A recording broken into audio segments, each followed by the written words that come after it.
पहले श्लोक से 17वें श्लोक तक वर्णित क्षेत्र ज्ञान और ज्ञेय तत्व को जानने का फल बताते हैं। इस प्रकार क्षेत्र ज्ञान और ज्ञेय को संक्षेप से कहा गया है। मेरा भक्त इसको तत्व से जानकर मेरे भाव को प्राप्त हो जाता है। तो इससे अभी तक हमने क्या जाना कि तत्व जो है वो असीमित है भगवान की, लेकिन वो बहुत नजदीक भी है। इसमें एक लिखा है कि जैसे सारे काले पहाड़ों को गलाकर समुद्र में मिलाकर और उसकी शाही से सरस्वती जी लिखने लग जाए तब भी भगवान की महिमा को नहीं लिख पाएंगी, उनके गुणों का व्याख्यान नहीं कर पाएंगी। तो ये तत्व रूप से जानना है कि वो इतना व्यापक है, हर जगह व्याप्त है। जो 13वां श्लोक था कि सब जगह आंखों वाला है, सब जगह जहां तक आपकी सोच या सोच से परे। और जो अहम ब्रह्मास्मि की चर्चा चली थी, देखो उसी से मिलते ये शब्द आए। इसमें कहीं भी नहीं आया ब्रह्म से अभिन्न हो जाना। मद्भाव का अर्थ है मुझे परमात्मा की सत्ता। ज्ञान में इसका तात्पर्य, नीचे के 3 लाइनें पढ़ रहा हूं, ज्ञान में इसका तात्पर्य ब्रह्म से अभिन्न हो जाना। मम साधर्म में मांगता मद्भाव सोच गति 14/19 में 14/2 में आगे आएगा ये। और भक्ति में इसका तात्पर्य है भगवान के साथ आत्मीयता हो जाना, मद्भाव मांगता यानी कि ब्रह्म से मिलन हो जाना। हरे कृष्णा। 19-20। हरे कृष्ण। हरे कृष्णा। जिस क्षेत्र क्षेत्रज्ञ का संक्षेप से वर्णन किया, उसी क्षेत्र क्षेत्रज्ञ के विभाग प्रकृति पुरुष के नाम से पुनः वर्णन करते हैं। प्रकृति और पुरुष दोनों को ही तुम अनादि समझो और विकारों को तथा गुणों को भी प्रकृति से ही उत्पन्न समझो। कार्य और करण के द्वारा होने वाली क्रियाओं को उत्पन्न करने में प्रकृति हेतु कही जाती है और सुख दुखों के मुक्तापन में पुरुष हेतु कहा जाता है। अध्याय के पहले और दूसरे श्लोक में जिस क्षेत्र का संक्षेप में वर्णन किया, उसी के विस्तार से वर्णन करने के लिए आगे का प्रकरण आरंभ करते हैं। क्या पहले किया था? क्षेत्र क्या है, क्षेत्र की क्या है किया था ना? क्षेत्र। हरे कृष्णा। तो क्षेत्र क्या था? कितने थे? 24 अभी चर्चा की थी ना।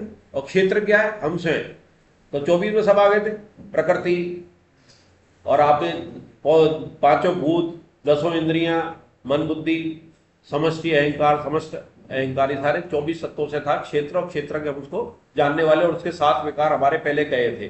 तो उसी को भगवान आगे उसको एलेबोरेट कर रहे हैं। प्रकृति और पुरुष, पुरुष का अर्थ यहां आत्मा से, प्रकृति और पुरुष। प्रकृति मतलब जड़, जितने भी भूत है। प्रकृति और पुरुष दोनों को ही तुम अनादि समझो और विकारों को तथा गुणों को भी प्रकृति से उत्पन्न समझो। कार्य और करण के द्वारा होने वाली क्रियाओं को उत्पन्न करने में प्रकृति हेतु कही जाती है और सुख दुखों के भोक्तापन में पुरुष हेतु कहा जाता है। अब ये थोड़ी सी गूढ़ बात है। एक तरफ तो भगवान कह रहे हैं प्रकृति को जड़, और जड़, और दूसरा क्या कह रहे हैं उसको? विनाशी। विनाशी है ना प्रकृति, लेकिन यहां क्या कह रहे हैं? अनादि समझो। अनादि नहीं कहा है, अनादि समझो। तो इसमें व्याख्या करते हुए स्वामी जी कहते हैं कि भगवान प्रकृति को अनित्य और नित्य कहने के बजाय अनादि कह रहे हैं। वैसे तो ये अनित्य होनी चाहिए, लेकिन अनित्य भी नहीं कह रहे और नित्य नहीं कह रहे। क्यों? क्योंकि यदि अनित्य कहे तो भक्ति का खंडन हो जाएगा। अगर ये कहते हैं कि ये नित्य नहीं है, अनित्य मतलब जड़ है, तो भक्ति का खंडन हो जाएगा। क्योंकि भक्त तो प्रकृति में भगवान को मानता है, प्रकृति से अलग नहीं मानता ना, सब में भगवान को देखता है, वासुदेव सर्वम, तो उसका खंडन हो जाएगा। और ज्ञान की दृष्टि के प्रकृति की सत्ता है ही।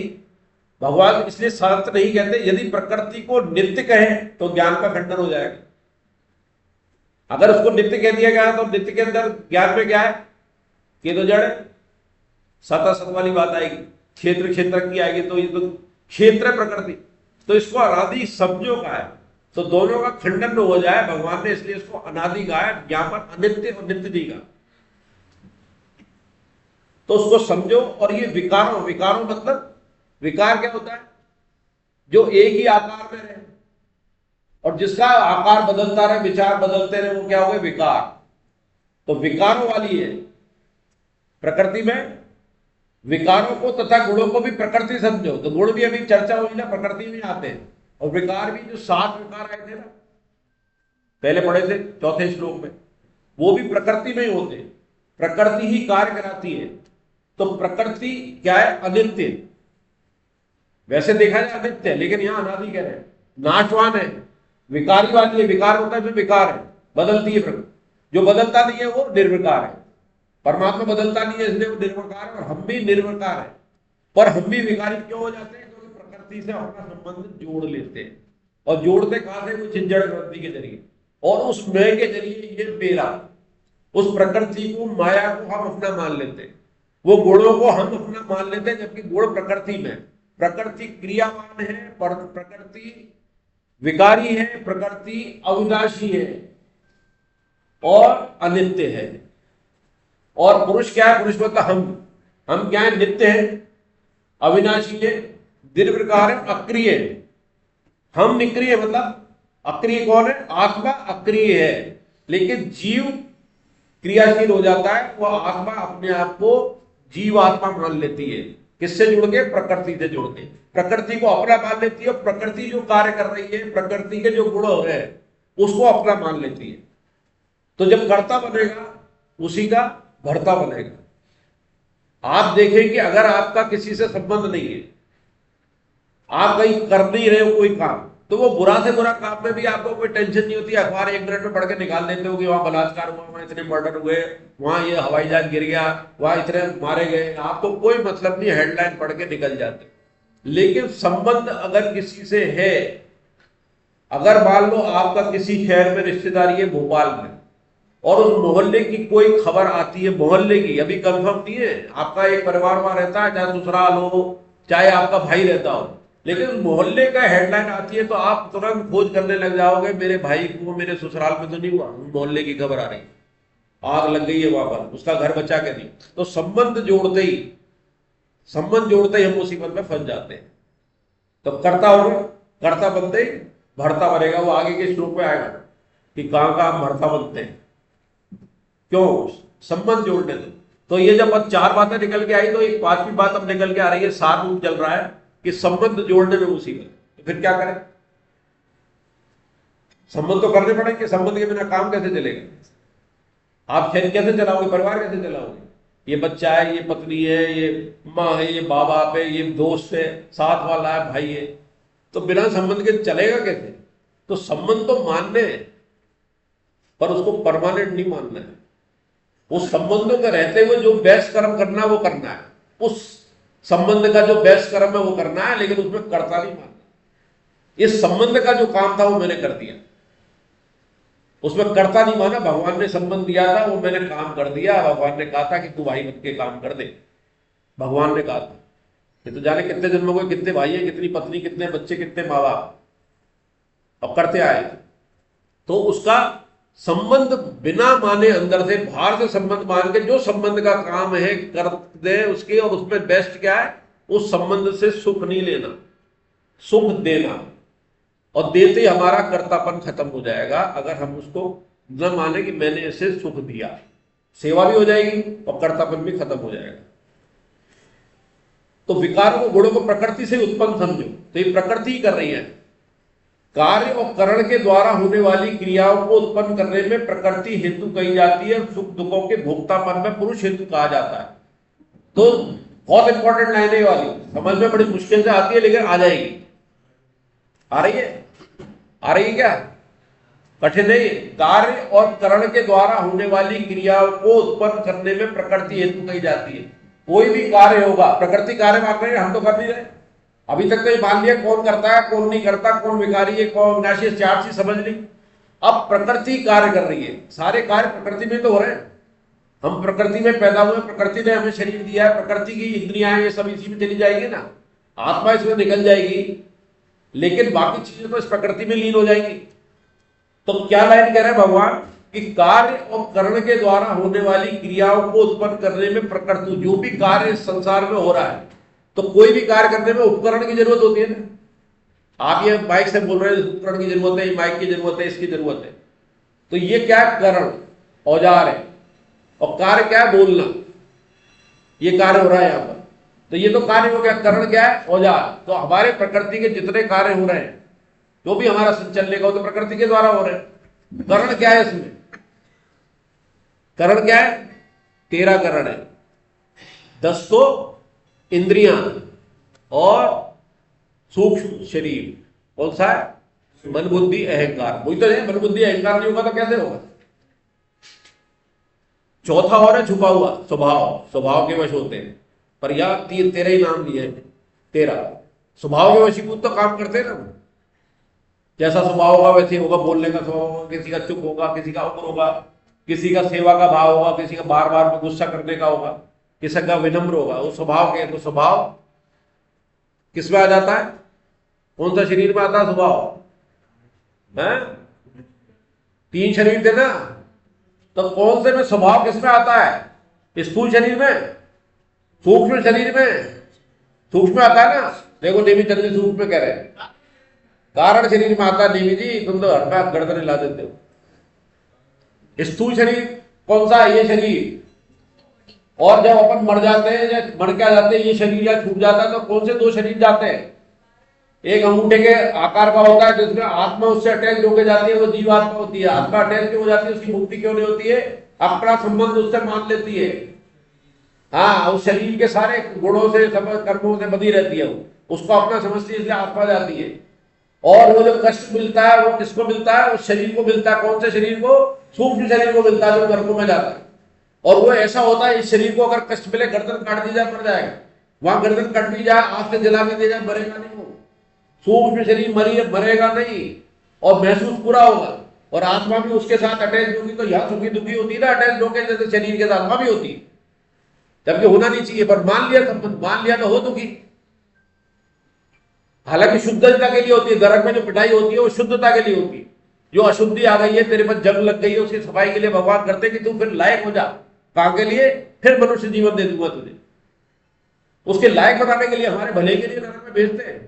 अगर हमें वापस इतने अशुद्धि के साथ मनुष्य जीवन दे दे तो त्राहिमाम बन जाएगी ना संसार में। सारे अशुद्धि वाले आ जाएंगे। जब इसी जन्म में इतने घोर पाप किए नरक के लायक, तो फिर दोबारा मनुष्य जन्म दे दिया बिना नरक में भुगे, बिना शुद्धि के। क्यों अपन जेल में भेजते हैं कि भैया सुधर के आ जाए? बहुत से सुधर के भी आते हैं, और जिनकी गुंजाइश नहीं होती सुधरने की, उनको आजीवन कि रह तू नरक में। और जो नरक में बार बार जाते रहते हैं, ये बात बता रहा हूँ, क्लास में आई थी, निकल करके याद आ गई है कि नरक में जो बार बार जाते रहते हैं ना, तो भगवान कह लेते हैं यार ये फिट आदमी है, ये बार बार नरक में आ रहा है, तो उसको यमराज के दूध बना देते हैं। जो अपना अपराधी होगा ना, इतना तगड़ा बार बार अपराध करके आ रहा होगा, तो उसे आप बना दोगे ना जेल का, तो ध्यान रखेगा ना अपराधियों में। अच्छा अच्छा ठीक, सब वो क्या है, सब करे हुए कर्म उसने, तो उसको यमदूत जो बनते हैं वो बार बार नरकी वाले होते हैं। इसलिए तू ये काम संभाल ले। तो ये गुंडे बदमाश आ रहे हैं, तो ढंग से ले आएगा नरक में, तो इनका खेला खिलाया हो तो ठीक है। हाँ हाँ हाँ, 13 है ना, यही तो बात कर रहे थे। 10 इंद्रियां हैं और मन बुद्धि। हाँ हाँ, वाह वाह, क्या बात है। वो उपकरण भी 13 है। उस 13 के उपकरण के जरिए हम भगवान को प्राप्त कर सकते हैं। 13 फिर मिल सकते हैं। ये भी आज बात निकल गया, ये भी कह दूंगा दत्तों जी कि उपकरण भी 13 है कार्य करने के लिए। तो अब इसमें क्या है कि अब इसमें भगवान क्या कह रहे हैं कि ये तो समझ में आ गई, कार्य करना तो प्रकृति करा रही है। अब दूसरा कह रहा हूं ना, कठिन है, तो प्रकृति करा रही है। लेकिन सुख दुखों का भोक्तापन पुरुष हेतु कहा जाता है। क्यों कहा जाता है? कि भैया जब प्रकृति कर रही है, काम कर रही है, तो बीच में दखल देगा। अगर कोई लड़ाई झगड़ा हो रहा है और आप उसमें कूद के पड़ोगे बीच में, तो होगा ना पार्टी। ये देख के कि यार ये मिलने वाला है, बड़े ही दूर का मिलने वाला, उसमें कूद पड़ोगे आप, तो बन गए ना पार्टी। चल जेल में, उसको जेल होगी, तू भी चल, तो पार्टी बन जाता है। सुख दुखों के भोक्तापन में पुरुष हेतु कहा जाता है। पुरुष है नहीं, हेतु लिखा है। हेतु क्यों कहा जाता है? वो संबंध मानने के कारण। तो इससे बात ये समझ में आती है इस लाइन से कि प्रकृति तो अपने काम कर रही है। ये जो आप काम कर रहे हो, प्रकृति करवा रही है। आप जो परिवार पाल रहे हो, आपके मरने के बाद भी परिवार बढ़िया चलेगा। आप जो काम कर रहे हो, स्वामी जी कहते हैं कि ये काम हो सकता है तुमसे बेहतर तुम्हारा बेटा कर ले, पोता कर ले, या दोस्त कर ले। आज टाटा चला गया, कंपनी चल रही है ना। बहुत सी ऐसी कंपनियां जो चले गए, उनका कोई नीचे वारिस नहीं था, तो दुश्मन ने संभाल लिया और बढ़िया संभाल लिया। तो ये काम तो कोई भी कर सकता है, लेकिन जो काम भक्ति भजन आपके जाने के बाद आपका बेटा पोता मित्र भी पत्नी भी आपके लिए भक्ति करेगी, तो उसकी गिलाई आपको नहीं लगेगी। आपका एंड पॉइंट तक, जिस दिन आपने सांस छोड़ ली, भगवान का नाम ले लिया, वही लिखा जाएगा।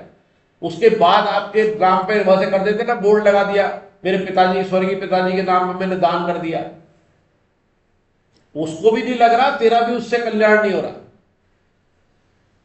पिताजी का तो तू हश्र कर ही रहा, अपना भी कर रहा नाम लिखा के, चुपचाप दे दे। हरे कृष्णा। हाँ, चुपचाप देने में फायदा होता है, वो पितरों को लगता है, पितरों को लगता है वो पितरों को।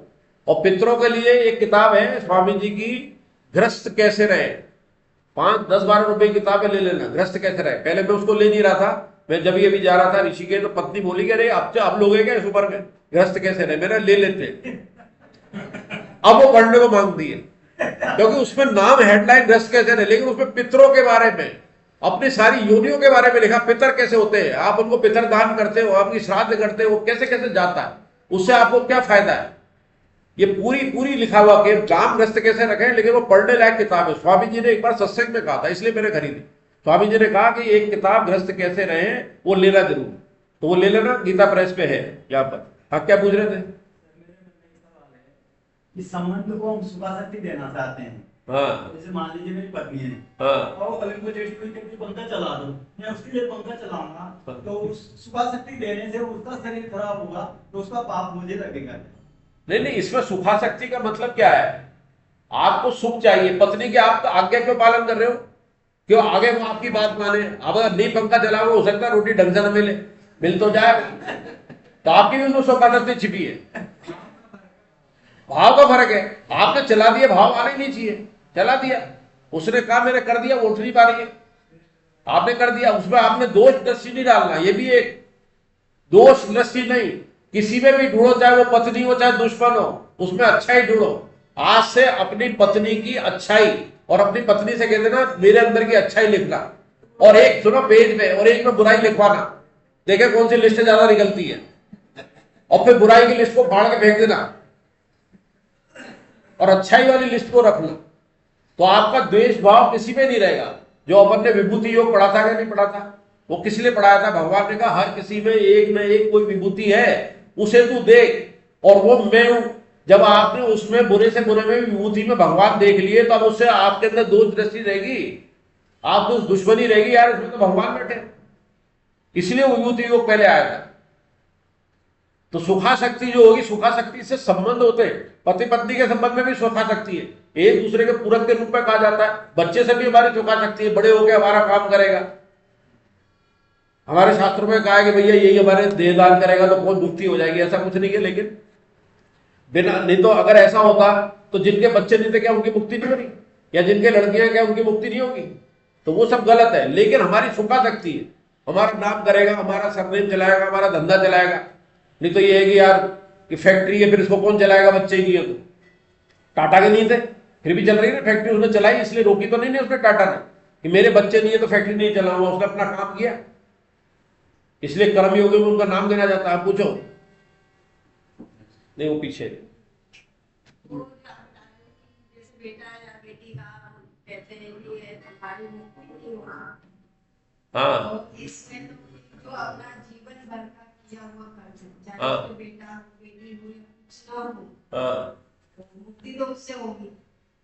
देख कर्म से होगी ना। तो कर्म आपने बेटे बेटी के प्रति इस रूप में करा कि भगवान ने मुझे इसका निमित्त बनाया, मेरे दिए, अब मुझे इनसे कुछ लेना नहीं है। आपने उनकी भलाई के लिए बेस्ट काम किया, और उससे फल की इच्छा नहीं की। हर काम में ही काम आ जाएगा, फल की आप इच्छा मत करो। चाहे बेटा हो बेटी हो या हाँ, बस संतान कह लो। हाँ, ना, हाँ, मुक्ति है ऐसा कहते हैं हमारे, बेटा सब करता है, हाँ। हम नहीं रहेंगे तो आगे बेटे के द्वारा। गीता जी ये नहीं कहती, भगवान नहीं कहते, ऐसे नहीं कहा जाएगा सब कहते हैं, सबका मतलब नहीं है। भगवान ने कहा है सब बड़े हैं, भगवान बड़ा है। भगवान ने क्या कहा? तो भगवान तो यही कह रहे हैं ना, भगवान ने मुक्ति बेटे बेटी से कहा कही है। गीता जी में कहा लिखा है? हमारे कर्म किसी के प्रति, आप दूसरे को बेटे जैसा ही मान लो, उससे उम्मीद मत करो ये करेगा, तो भी मुक्ति हो जाएगी। आपके पास जो आपके नजदीक है, कर्म के बिना तो रह नहीं सकते। चाहे किसी के संतान न हो, चाहे कोई शादी ना करे, चाहे वो जीवन व्यापन अकेला करे, चाहे झोपड़ी बना के रहे, कर्म तो उसे करने ही पड़ेंगे। दूसरे अध्याय में आया था ना, तो कर्म जो करेगा उसके अंदर उसकी सुखासक्ति नहीं होनी चाहिए, उससे आशा नहीं होनी चाहिए, और कर्ता भाव नहीं होना चाहिए, सेवा भाव होना चाहिए, तो मुक्ति हो जाएगी। इसमें बेटे बेटी से, परिवार से कोई लिंक नहीं है। अगर ऐसा ही होता तो जिनकी शादी नहीं हो रही उनकी मुक्ति नहीं होती ना, तो उनकी भी हो रही है। तो इससे कोई संबंध नहीं है। जो कहा है ना कि बेटा ही मुक्ति करेगा, कोई बेटा नहीं कराता मुक्ति, ना बेटा नरकों में डाल सकता, चाहे नालायक से नालायक बेटा हो, नरकों में नहीं डाल सकता। हाँ ये जरूर है, ये शास्त्र में आया, जो क्लास में भी आया है, कि अगर कोई भगवान की प्राप्ति कर लेगा एक भी, तो वो 21 पीढ़ियों का उद्धार कर सकता है। भगवान की प्राप्ति करने वाला 21 पीढ़ी की बात आई थी, वो लिखा है भागवतम में, लिखा गीता जी में नहीं है कि 21 पीढ़ियों को वो आपका उद्धार कर सकता है, किया भी है। वो ले गया ना अपनी सारी पीढ़ी को, कौन? भक्त प्रहलाद, केवट ने भी सबका उद्धार पहले कराया। तो उद्धार 21 पीढ़ी कौन कौन सी बताई थी? माता पिता की और पत्नी के साथ 21 पीढ़ियों का उद्धार भागवतम में आया है। हरे कृष्णा। तो इसलिए संबंध हमारे रिश्ते से है ही नहीं, हमारे हर कर्म में हमको उद्धार करा सकता है, और हमारा बढ़िया से बढ़िया रिश्ता भी हमको पतन में डाल सकता है। हरे कृष्णा। तो मेरे भाव को, मेरा भक्त इसको इस प्रकार क्षेत्र ज्ञान और ये इसको संक्षेप में कहा गया, मेरा भक्त इसको तत्व से जानकर मेरे भाव को प्राप्त कर जाता है। भाव का यह क्या मतलब है कि मैं क्षेत्र हूं, और जो जो बताया गया है वो हूं मैं, इस रूप में प्राप्त कर लेता है। अब 19-20 नहीं, 19-20 तो पढ़ लिया ना। हाँ बोलो 21, ये बहुत इंपॉर्टेंट श्लोक है, ये बहुत इंपॉर्टेंट है। ये उसी तरह का कि अंतिम समय में कोई शरीर छोड़ता है तो नाम लेता है, उसी तरह का है। हाँ पढ़िए। यह श्लोक संपूर्ण अध्याय का सार है। हमारे बंधन का मूल कारण इस श्लोक में छुपा हुआ है। बंधन का मूल कारण है असत का संग, छुपा शक्ति या सत से विमुख हो जाना। एक ही बात है। पुरुष है प्रतिष्ठितो ही भुक्ते प्रकृति जानना कारण गुण ससंगो सत्य सदस्यो निजन्म।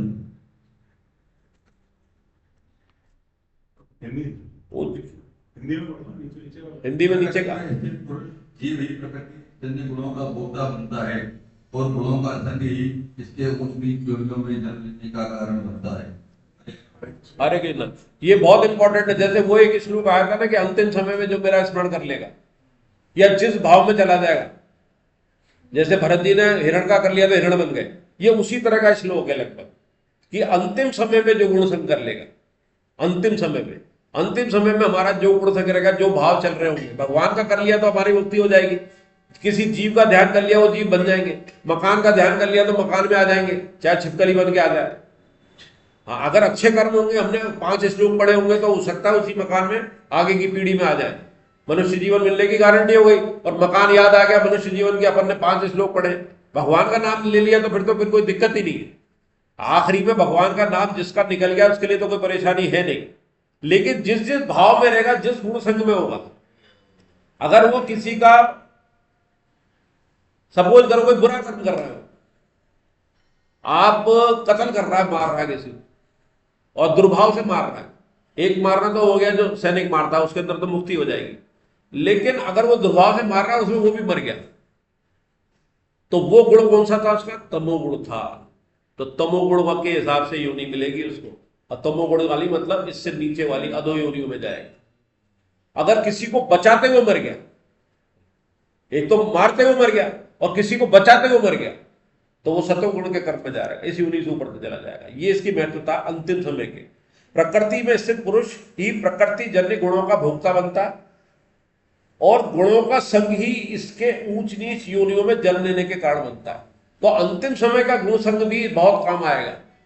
आप जिंदगी भर जो काम कर रहे हो बुरे, लेकिन आपने अंत समय में वो अच्छा काम कर दिया, तो गुण संग आपका उच्च योनियों में हो जाएगा। तो गुण संग की इतनी इंपॉर्टेंस है।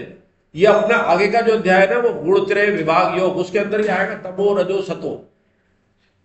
उसके अंदर जो तमोगुण है सबसे खराब भी होता है, सबसे अच्छा भी होता है। तमोगुण में अच्छा भी है, वो आगे पढ़ेंगे। रजोगुण तो फिर भी अच्छा होता है कई बार, सतोगुण तो बेस्ट होता ही है, वो आगे का अध्याय में पढ़ेंगे डिटेल में।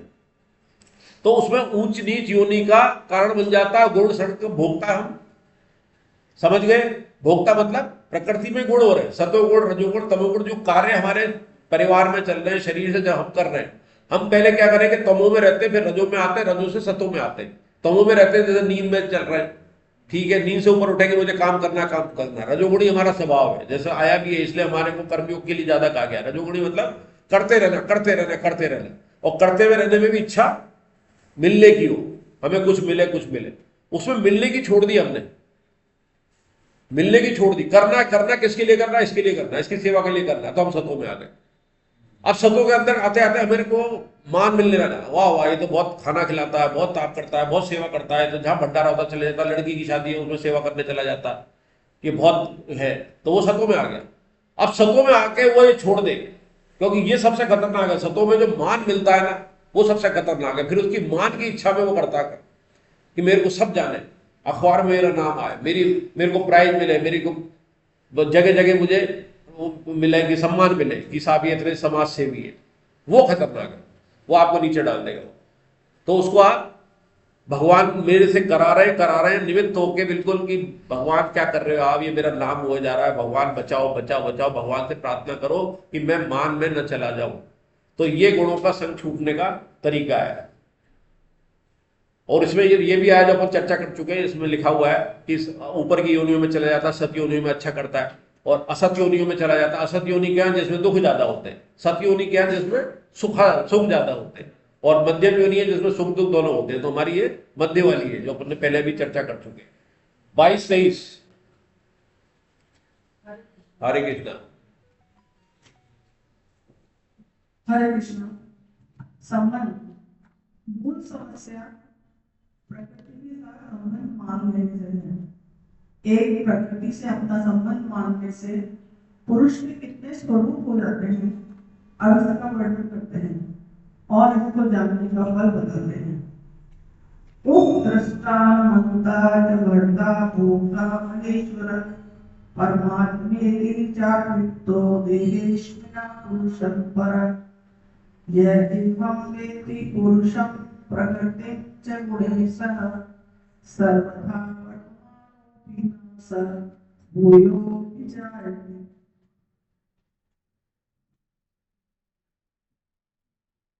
यह पुरुष शरीर के साथ संबंध रखने से उपद्रष्टा उसके साथ मिलकर सम्मति अनुमति देने से अनुमंता अपने को उसका भरण पोषण करने वाला मानने से भरता उसके संग से सुख दुख भोगने से भोक्ता और अपने को उसका स्वामी मानने से महेश्वर बन जाता है।